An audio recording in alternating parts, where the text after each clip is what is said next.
നമസ്കാരം, ഋഷിപ്രപ്നം ചാനലിലേക്ക് ഏവർക്കും ഹൃദ്യമായ സ്വാഗതം. ഇപ്പോൾ നാം അവതരിപ്പിക്കുന്നത് മേടസംക്രമവും അതിന്റെ ഫലങ്ങളുമാണ്. മേടസംക്രമ ഫലവും സംക്രമ ഫലത്തിൽ വരുന്നത് സൂര്യസംക്രമത്തിന്റെ ഫലവും അതേപോലെ തന്നെ ദേവതാ ഉദയത്തിന്റെ ഫലവും പ്രത്യേകമാണ്. മറ്റ് നക്ഷത്ര ഫലങ്ങളിൽ നിന്ന് വ്യത്യസ്തമായിട്ടുള്ള ഫലപ്രവചന രീതിയാണ് ഇത്. ആ ഒരു കാര്യം മനസ്സിൽ വെച്ചുകൊണ്ട് ഈ വീഡിയോയെ സമീപിക്കുക. 27 നക്ഷത്രങ്ങളുടെയും പ്രത്യേകം അത്തരത്തിൽ സംക്രമ ഫലവും നക്ഷത്ര ഫലങ്ങളും പറയുന്നുണ്ട്. ഇപ്പോഴത്തെ ഗ്രഹസ്ഥിതി പ്രകാരമുള്ള നക്ഷത്ര ഫലങ്ങളും പ്രത്യേകമായിട്ട് ഈ വീഡിയോയിൽ തന്നെ പറയുന്നുണ്ട്. അതുകൊണ്ട് തന്നെ നല്ലൊരു വീഡിയോ ആണ്, നിങ്ങൾക്ക് ഏവർക്കും പ്രയോജനപ്പെടും എന്ന് വിശ്വസിക്കുന്നു. ദേവതാ ഫലവും സംക്രമ ഫലവും നക്ഷത്ര ഫലവും ഒക്കെ പരസ്പരം വ്യത്യസ്തങ്ങളായിരിക്കാം. എല്ലാത്തിലും നല്ലത് വരികയാണെങ്കിൽ അത് ആ നക്ഷത്രക്കാർക്ക് ഏറ്റവും ഗുണപ്രദവും, മധ്യമമാണ് എങ്കിൽ അതിനനുസരിച്ചും, ദോഷമാണെങ്കിൽ അതിനനുസരിച്ചുള്ള പരിഹാര കർമ്മങ്ങളും ചെയ്ത് വരുന്ന ഒരു വർഷക്കാലം മുന്നോട്ട് പോവുക. അതായത് മേടമാസത്തിലെ സംക്രമവും അതിനുശേഷം അടുത്ത മേടം വരെയുള്ള സംക്രമത്തിന് തൊട്ടു മുമ്പുള്ള ദിവസം വരെയുള്ള ഒരു വർഷക്കാലത്തെ ഫലമാണ് പറയുന്നത്. നമുക്ക് വീഡിയോയിലേക്ക് കടക്കാം.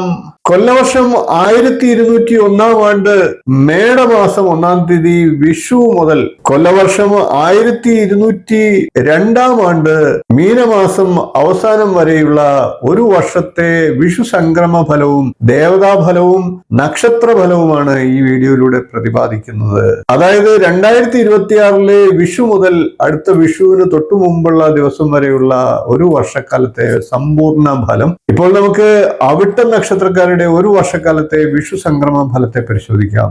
ഇനി നമുക്ക് അവിട്ട നക്ഷത്രക്കാരുടെ വിഷു ഫലത്തെ നോക്കാം. അവിട്ട നക്ഷത്രക്കാർക്ക് ആദിശൂലമാണ്. അതുകൊണ്ട് തന്നെ ധനനഷ്ടം, രോഗാപത്തുകൾ, വ്യയം ഇവയൊക്കെയാണ് ഫലമായി പറയേണ്ടത്. ശിവഭഗവാനാണ്. അതുകൊണ്ട് തന്നെ മനോദുഃഖവും കുടുംബസുഖഹാനിയും ഉണ്ടാകാം. ഇപ്പോൾ നമുക്ക് അവിട്ട നക്ഷത്രക്കാരുടെ ഈ വിഷു വർഷത്തെ സമ്പൂർണ്ണ നക്ഷത്ര ഫലത്തെ നോക്കാം. അവിട്ട നക്ഷത്രത്തിൽ ജനിക്കുന്നവർ സത്യവാദികളും വലിയ ലുബ്ധും ആരോടും നിർബന്ധമായി പെരുമാറുന്നവരും അന്യദേശവാസിയും ആയിരിക്കും. കൂടാതെ സമ്പത്തും ഈശ്വരഭക്തിയും സംഗീത താല്പര്യവും ജീവിതകാലം മുഴുവൻ ഐശ്വര്യത്തിന് കുറവില്ലാത്തവരുമായിരിക്കും. ഈ നക്ഷത്രത്തിൽ ജനിച്ച സ്ത്രീകൾ വിശിഷ്ട വസ്ത്ര ആഭരണങ്ങൾ ഉള്ളവരും പല വിധത്തിലുള്ള സമ്പത്തുകളെ ദാനം ചെയ്യുന്നവരുമായിരിക്കും. കൂടാതെ ദയാശീലയും വിശിഷ്ട ഗുണങ്ങൾ ഉള്ളവരുമായിരിക്കും. സൽഗുണങ്ങൾ ഉള്ളവരുമായി ചേർന്ന് പ്രവർത്തിക്കുകയും കഥകൾ കേൾക്കുന്നതിൽ താല്പര്യവും ഭക്ഷണ സുഖവും ഫലമാണ്.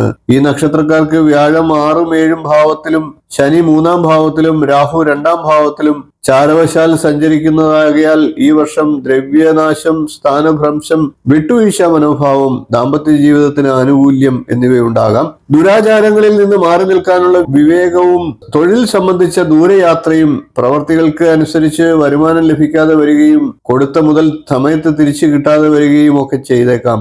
3 വയസ്സുവരെയുള്ള കുട്ടികൾക്ക് രോഗക്ലേശങ്ങൾ, കഷ്ടതകൾ എന്നിവ നേരിടേണ്ടതായി വന്നേക്കാം. കുട്ടികളിൽ രക്ഷകർത്താക്കൾ നല്ല ശ്രദ്ധ കൊടുക്കേണ്ട സമയമാണ്. 3 വയസ്സ് മുതൽ 21 വയസ്സ് വരെയുള്ളവരെ സംബന്ധിച്ച് ഈ വർഷം രോഗങ്ങളും മലിന ഭക്ഷണങ്ങളിൽ നിന്ന് അലർജികളും വിദ്യാകാര്യങ്ങളിൽ മന്ദതയും അലസതയും ഉപരിപഠനത്തിന് ശ്രമിക്കുന്നവർക്ക് നേട്ടങ്ങളും ഉണ്ടാകാം. 21 വയസ്സ് മുതൽ 37 വയസ്സ് വരെയുള്ളവർക്ക് സർവാത്മന പലവിധ ഭാഗ്യങ്ങളും പഠനം, ജോലി, വിജയം തുടങ്ങിയവ അനുഭവങ്ങളും ഉണ്ടാകും. 37 വയസ്സ് മുതൽ 56 വയസ്സ് വരെയുള്ളവർക്ക് ഈ വർഷം സ്ഥാനമാനങ്ങളും ഉയർച്ചകളും കുടുംബത്ത് സൗഭാഗ്യങ്ങളും വന്നു ചേരുന്നതാണ്. 56 വയസ്സ് മുതൽ 73 വയസ്സ് വരെയുള്ളവർക്ക് മനസ്സിന് സന്തോഷമുള്ള പലവിധ കാര്യങ്ങളും അനുഭവത്തിൽ വരും. 73 വയസ്സിന് ശേഷമുള്ളവർ വളരെ ശ്രദ്ധയോടെ മുന്നോട്ട് പോകേണ്ടതാണ്. അകാരണമായിട്ടുള്ള ദുരിതങ്ങൾ പ്രതീക്ഷിക്കേണ്ടതാണ്. ഈശ്വരഭജനത്തോടെ സമാധാനത്തോടെ കഴിയാൻ ശ്രദ്ധിക്കുക. അവിട്ട നക്ഷത്രം മകരം, കുംഭം കൂറുകളിൽ വരുന്ന നക്ഷത്രമാണ്. മകരക്കൂറിന് സമ്മിശ്ര ഫലമാണ്. ഉദ്യോഗ കയറ്റം പ്രതീക്ഷിക്കുന്നവരെ സംബന്ധിച്ച് വർഷത്തിന്റെ പകുതി വരെ കാത്തിരിക്കേണ്ടി വന്നേക്കാം. ഇഷ്ടദിക്കിലേക്ക് സ്ഥലം മാറ്റത്തിന് തടസ്സങ്ങൾ ഉണ്ടാകാം.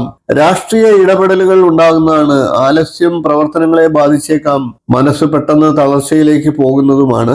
അസുഖക്കാരനാണ് എന്ന തോന്നൽ പിടിപെടാം. ഊഹക്കച്ചവടം ധനനഷ്ടത്തിന് ഇടവരുത്തുന്നതാണ്.